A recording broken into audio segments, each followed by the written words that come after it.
Hello दोस्तों, आप सभी का स्वागत है आपके अपने परिवार मैथ मस्ती में। मैं हूं आलोक सिंह आतिश और आज के इस वीडियो सेशन में हम लोग बात करने वाले हैं गुप्त ऊष्मा की। जी हाँ दोस्तों, लेटेंट हीट जिसको हम लोग बोलते हैं। आप लोग बहुत बार इसका नाम सुने होंगे, लेकिन जो एक अंडरस्टैंडिंग कैपेसिटी होता है, हम लोग कंफ्यूज करते रहते हैं कि सर गुप्त ऊष्मा या द्रवन की गुप्त ऊष्मा किसको बोलेंगे, वाष्पन की गुप्त ऊष्मा किसको बोलेंगे, या वास्तव में गुप्त ऊष्मा होता क्या है। तो आइए आज के इस वीडियो सेशन में हम लोग इसी सारे बातों पर डिस्कस करें और देखते हैं कि एग्जाम रेलेवेंट इससे आपको क्या कुछ सीखने को मिलता है। दोस्तों, जब हम लोग गुप्त ऊष्मा की बात करते हैं, लेटेंट हीट की बात करते हैं, तो सबसे पहला चीज़ आता है कि सर इसको डिफाइन कैसे करें, परिभाषित कैसे करें। उस डेफिनेशन से पहले मैं आपको एक एग्जांपल देना चाहूँगा ताकि आप इस चीज़ को बहुत ही ईजी वे में और आसानी से समझ पाएँ कि वास्तव में रियल में गुप्त ऊष्मा क्या होती है। आप सबों को मालूम होना चाहिए कि कोई भी वस्तु जो पदार्थ होता है उसमें तीन चीज़ होते हैं। उसमें द्रव्यमान होगा, उसको खिसकाएंगे तो अवरोध उत्पन्न करेगा, और साथ ही साथ जहाँ पे रखेंगे वो क्या करेगा, जगह छेकेगा। और हम लोग पदार्थ का एक और फंडामेंटल प्रॉपर्टीज जानते हैं, बहुत ही बेसिक सा फंडामेंटल प्रॉपर्टीज, क्या कि सर पदार्थ जो होते हैं वो छोटे छोटे कण से मिलके बने होते हैं। क्या होते हैं? छोटे छोटे कण से मिलकर के बने होते हैं। छोटे छोटे कण से मिलकर के बने होते हैं। यहाँ पे मिलकर बने होते हैं भी लिख देते हैं, नहीं तो आप लोग कहिएगा वो बात तो लिखवे नहीं किए, मिलकर बने होते हैं। अब देखिए, जैसे कि मान लेते हैं कि आपका ये कोई एक ऑब्जेक्ट है, ये कोई ऑब्जेक्ट है, तो अभी सी बात है कि इसमें छोटा छोटा कण होगा। तो लीजिए ये छोटा छोटा कण है इसका।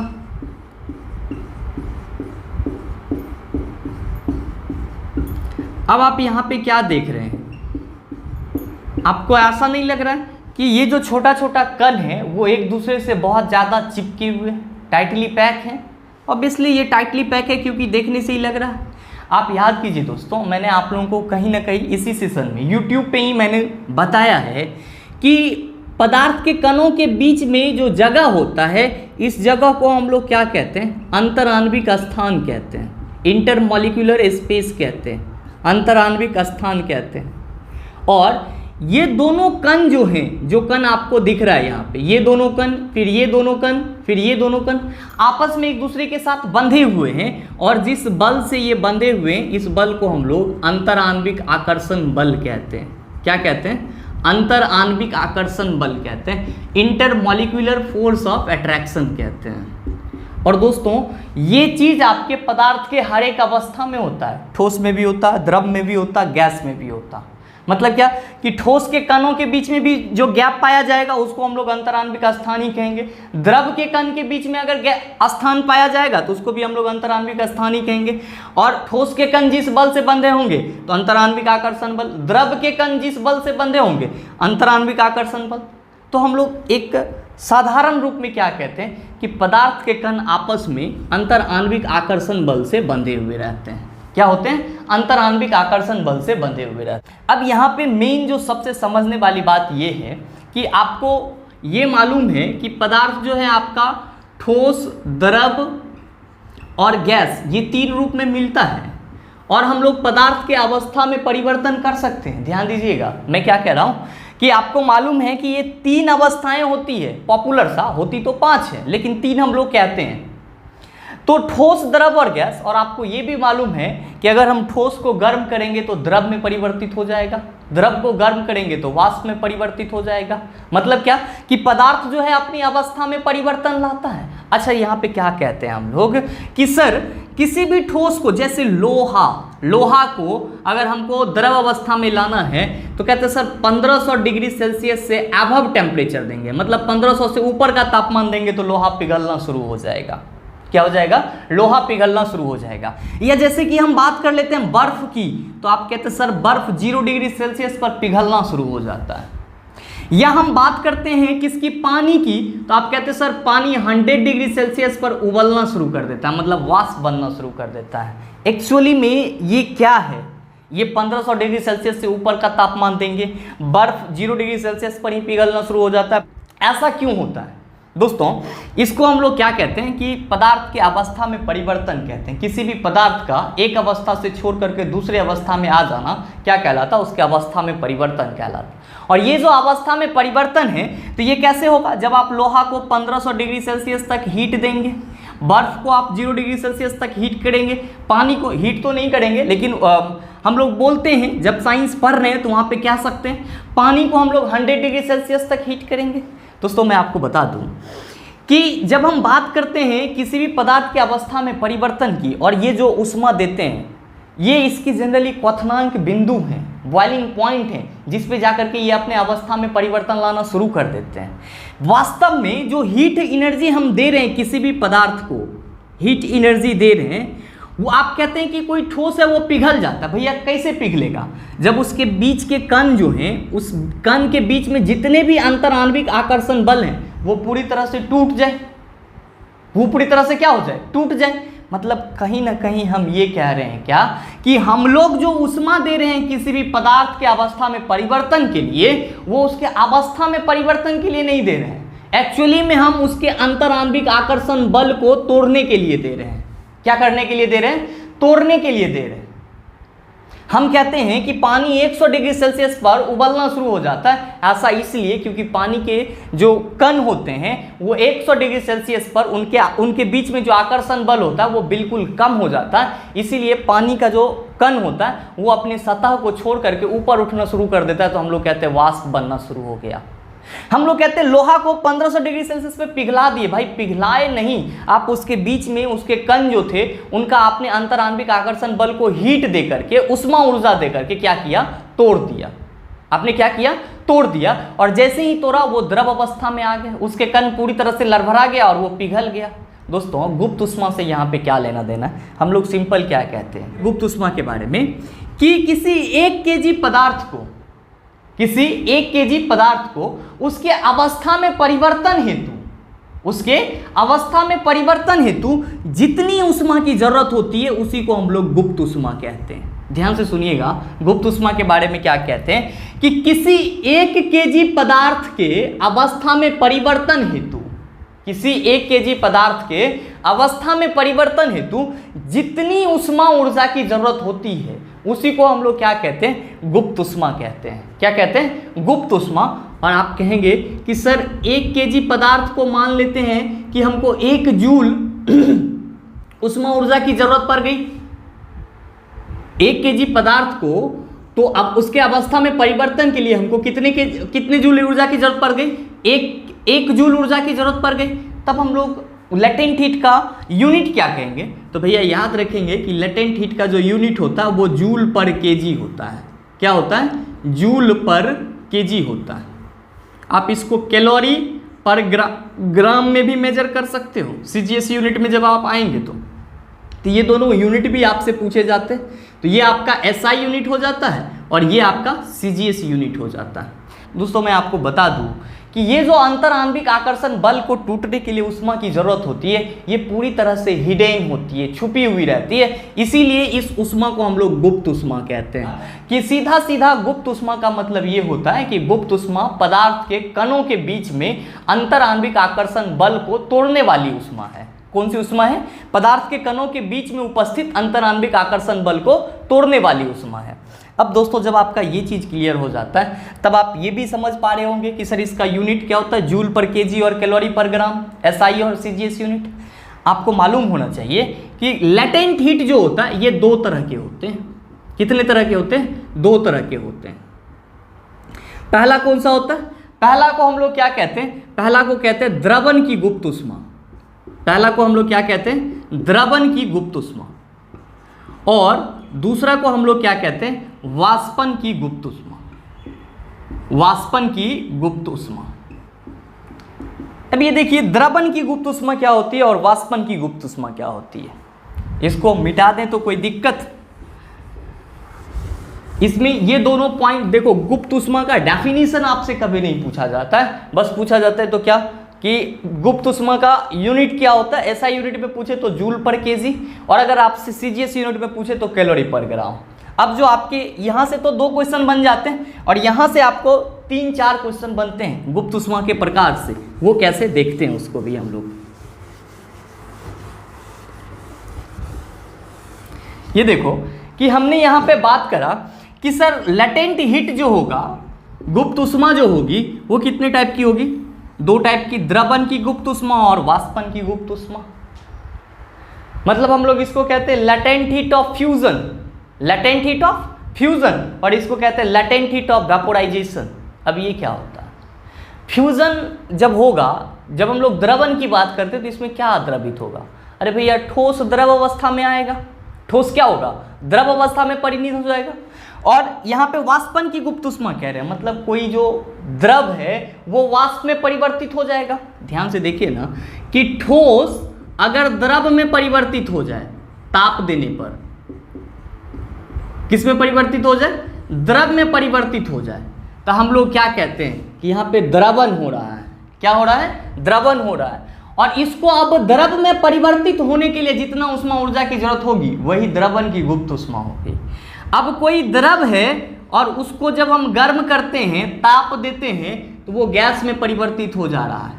वो क्या हो जा रहा है? गैस में परिवर्तित हो जा रहा है। तब हम लोग क्या कहते हैं कि यहाँ पे जो ऊष्मा ऊर्जा जरूरत पड़ रही है उसको हम लोग वाष्पन की गुप्त ऊष्मा कहते हैं। इसी को हम लोग अंग्रेजी में लेटेंट हीट ऑफ फ्यूजन और लेटेंट हीट ऑफ वेपोराइजेशन कहते हैं।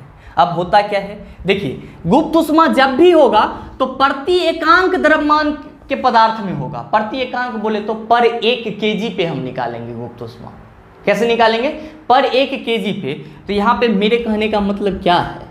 यहाँ पे मेरे कहने का मतलब है कि 1 kg ठोस को, ध्यान से देखिए, 1 kg ठोस को द्रव अवस्था में परिवर्तन हेतु, 1 kg ठोस को द्रव अवस्था में परिवर्तन हेतु जितनी ऊष्मा ऊर्जा की जरूरत होती है उसी को हम लोग क्या कहते हैं? द्रवन की गुप्त ऊष्मा कहते हैं। क्या कहते हैं? द्रवन की गुप्त ऊष्मा कहते हैं। लेटेंट हीट ऑफ फ्यूजन कहते हैं। किसी 1 kg ठोस को किस अवस्था में परिवर्तन होने के लिए? द्रव अवस्था में परिवर्तन होने के लिए उसको हम लोग क्या कहेंगे? द्रवन की गुप्त ऊष्मा या लेटेंट हीट ऑफ फ्यूजन। अब आपके मन में बहुत ही प्यारा सा सवाल उठेगा कि सर इसका कोई वैल्यू होता है क्या? कोई फिक्स वैल्यू है क्या? ऑब्वियसली द्रवन की गुप्त ऊष्मा की जब हम लोग बात करते हैं तो क्या कहते हैं कि सर इसका जो वैल्यू होता है, 2 चीज़ में आपसे पूछा जाता है। पहला SI यूनिट में पूछा जाता है, तो आप कहेंगे 3.36 इंटू 10⁵ जूल पर kg। दोस्तों बहुत सारे एग्जाम में ये आपका सीधे डिट्टो आ जाता है। मेरे ख्याल से आप इस पे अपने आप को संतुलित कर लीजिएगा, मतलब पूरी तरह से इसको कंठाग्र कर लीजिएगा। ये आपका बार बार आपके एग्जाम में आता है। अगर ये ना आए तो CGS यूनिट वाला तो पक्का आएगा, इसमें कोई शक नहीं है। CGS यूनिट कितना कहेंगे? तो कहेंगे सर 80 कैलोरी पर ग्राम। देखिए ग्राम इसीलिए कि जब CGS में हम लोग आ जाएंगे तो CGS में क्या करते हैं कि जो मास होता है उसको हम लोग ग्राम में मापते हैं और जूल को हम लोग CGS यूनिट में कैलोरी में मापते हैं। तो यहाँ पे जूल पर kg SI यूनिट, यहाँ पे CGS यूनिट में 80 कैलोरी पर ग्राम आपका क्या हो जाता है कि किसी भी वस्तु के द्रवन की गुप्त ऊष्मा हो जाती है। अगर आपको कभी इस टाइप से क्वेश्चन मिले तो ये आप इसको आसानी से सॉल्व कर सकते हैं। ये दोनों आपका इंपॉर्टेंट पॉइंट हो जाता है। अब बात आती है कि सर वाष्पन की गुप्त ऊष्मा क्या होगी? यहाँ पे आप देख रहे हैं, इसको हम लोग लेटेंट हीट ऑफ वेपोराइजेशन भी कहते हैं। लेटेंट हीट ऑफ वेपोराइजेशन भी कहते हैं। भैया ये क्या होता है? सेम चीज, वही चीज लेंगे क्या कि किसी 1 kg द्रव को, किसी 1 kg द्रव को उसके अवस्था में परिवर्तन है। तो भैया द्रव है तो द्रव को अगर आप गर्म करेंगे तो उसके अवस्था में क्या परिवर्तन आएगा? तो आप कहेंगे सर द्रव है तो वो गैस में परिवर्तित हो जाएगा। किस में परिवर्तित हो जाएगा? गैस में। तो 1 kg द्रव को गैस में परिवर्तन के लिए जितना ऊष्मा ऊर्जा की जरूरत होगी, या सिंपल वे में कहिए ना कि 1 kg द्रव के जितने भी उनके कणों के बीच में आकर्षण बल है उसको तोड़ने के लिए, जब अंतराण्विक आकर्षण बल को आप तोड़ ही देंगे तो क्या हो जाएगा कि वो तो ऑटोमेटिकली गैस में परिवर्तित हो जाएगा। क्या हो जाएगा? ऑटोमेटिकली गैस में परिवर्तित हो जाएगा। तो 1 kg द्रव को गैस में परिवर्तित करने के लिए जितनी ऊष्मा की जरूरत होती है उसी को दोस्तों हम लोग क्या कहते हैं? वाष्पन की गुप्त ऊष्मा कहते हैं। वाष्पन की गुप्त उष्मा कहते हैं, लेटेंट हीट ऑफ वेपोराइजेशन कहते हैं। अब आप कहेंगे कि क्या द्रवण की गुप्त उष्मा की तरह इसका भी कोई वैल्यू है, वैल्यू फिक्स है? ऑब्वियसली इसका भी वैल्यू फिक्स है। SI यूनिट में हम लोग कहते हैं 22.6 into 10 to the power 5 joule per KG. तो 22.6 into 10 to the power 5 joule per KG यहाँ पे, और 3.36 into 10 to the power 5 joule per KG यहाँ पे। और अगर आपसे पूछा जाए कि सर CGS में इसका यूनिट क्या हो जाएगा, तो आप क्या कहिएगा CGS में सर 540 कैलोरी पर ग्राम। CGS में क्या कहिएगा? 540 कैलोरी पर ग्राम। दोस्तों इसी पे आपसे एक बहुत ही पॉपुलर क्वेश्चन पूछा जाता है कि 100 डिग्री सेल्सियस पर उबलता हुआ पानी उतना ज़्यादा कष्ट नहीं देता है जितना कि भाप आपको बहुत ज़्यादा कष्ट देता है। तो याद रखेंगे कि 100 डिग्री सेल्सियस पर उबलते हुए पानी की अपेक्षा भाप में जो लेटेंट हीट होती है, गुप्त उष्मा होती है, वो क्या होती है? ज़्यादा होती है। इसीलिए भाप लग जाने के बाद हम लोग को ज़्यादा कष्ट होती है, ज़्यादा पीड़ा होती है। दोस्तों ये पूरा का पूरा आपका हो जाता है गुप्त उष्मा। और उसके प्रकार कौन कौन से? द्रवण की गुप्त उष्मा और वाष्पन की गुप्त उष्मा। आपके एग्जाम में अगर क्वेश्चन पूछा जाए तो ये 2 पॉइंट से क्वेश्चन पूछे जा सकते हैं और इस 2 पॉइंट से क्वेश्चन पूछे जा सकते हैं। तीसरा इसके डेफिनेशन से कि किसी 1 kg ठोस का उसके द्रव की अवस्था में परिवर्तित होने के लिए निम्नलिखित में से कौन सी उष्मा की जरूरत होती है? द्रवण की गुप्त उष्मा, वाष्पन की गुप्त उष्मा, द्रवण एवं वाष्पन दोनों, नन ऑफ दीज। क्या होगा आंसर? तो आप कहेंगे ठोस द्रव में बदल रहा है तो द्रवण की गुप्त उष्मा होगा। अगर वहीं पे द्रव रहता और गैस में परिवर्तित होने के लिए पूछता तो आप कहते कि वाष्पन की गुप्त उष्मा। लेकिन कभी कभी आपके एग्जाम में एक और चीज पूछा जाता है कि ये जो चीज सारे देख रहे हैं ये सारे क्या है? उसके अवस्था में परिवर्तन के लिए। तो किसी भी वस्तु के अवस्था में परिवर्तन हेतु रिक्वायर्ड अमाउंट ऑफ एनर्जी क्या होगी? रिक्वायर्ड अमाउंट ऑफ उष्मा क्या होगी? मतलब किसी पदार्थ के अवस्था में परिवर्तन के लिए कितने उष्मा की जरूरत होगी, ये आपसे क्वेश्चन पूछ दिया जाता है। और वहां पे रहता है Q equals to ml, Q equals to ms del T, इस तरह से रहता है आपका। बड़ा कंफ्यूज कर जाते हैं। तो ध्यान से एक नोट करके आप लिख सकते हैं कि किसी पदार्थ के अवस्था में